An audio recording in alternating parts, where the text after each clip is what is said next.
நீங்கள் பார்த்துக் கொண்டிருப்பது நியூஸ் 21 செய்திகள். தமிழ்நாடு செய்திகளை உடனுக்குடன் தெரிந்து கொள்ள நியூஸ் 21 செய்திகளை பாருங்கள். உண்மை, உழைப்பு, உயர்வு. முத்தாயம்மல் கலை மற்றும் அறிவியல் கல்லூரியில் நடைபெற்ற தமிழ்நாடு பெண் குழந்தைகள் பாதுகாப்பு தின நிகழ்ச்சி.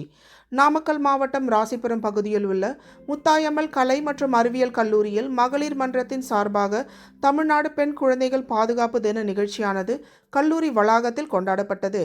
அதனைத் தொடர்ந்து கல்லூரியின் துணை முதல்வர் ஸ்டெல்லா பேபி அறிமுக உரை வழங்கினார். முதல்வர் SP விஜயகுமார் வாழ்த்துரை வழங்கினார். கல்லூரியின் இயக்குனர் செல்வகுமாரன் நிகழ்ச்சிக்கு தலைமை தாங்கினார். இந்த விழாவிற்கு சிறப்பு விருந்தினராக சித்த மருத்துவ நிபுணரும் தொழில் முனைவோர் மற்றும் சமூக ஊடக பிரபலமுமான டாக்டர் ஷார்மிகா கலந்து கொண்டார். அவர் தனது சிறப்புரையில் பெண்களுக்கு தேவையான உணவு மற்றும் ஊட்டச்சத்து குறித்த ஆலோசனைகளை வழங்கினார். முன்னதாக மாணவிகளுக்கு கலை நிகழ்ச்சி போட்டிகள் நடைபெற்றது.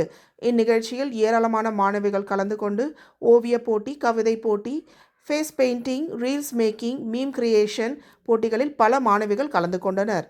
இந்த கலை நிகழ்ச்சி போட்டியில் வெற்றி பெற்ற மாணவிகளுக்கு முதல் 2 பரிசுகள், கேடயம் மற்றும் சான்றிதழ்கள் நாமக்கல் சமூக நல வாரியத்தின் சார்பாக டாக்டர் ஷார்மிகா வெற்றி மாணவிகளுக்கு வழங்கினார். இந்நிகழ்ச்சியில் ஏராளமான மாணவிகளும் மகளிர் மன்ற ஒருங்கிணைப்பாளர் மற்றும் உறுப்பினர்களும் கலந்து கொண்டு நிகழ்ச்சியை சிறப்பித்தனர். நியூஸ் 21 செய்திக்காக நாமக்கல் மாவட்ட செய்தியாளர் ஸ்ரீனிவாசன்.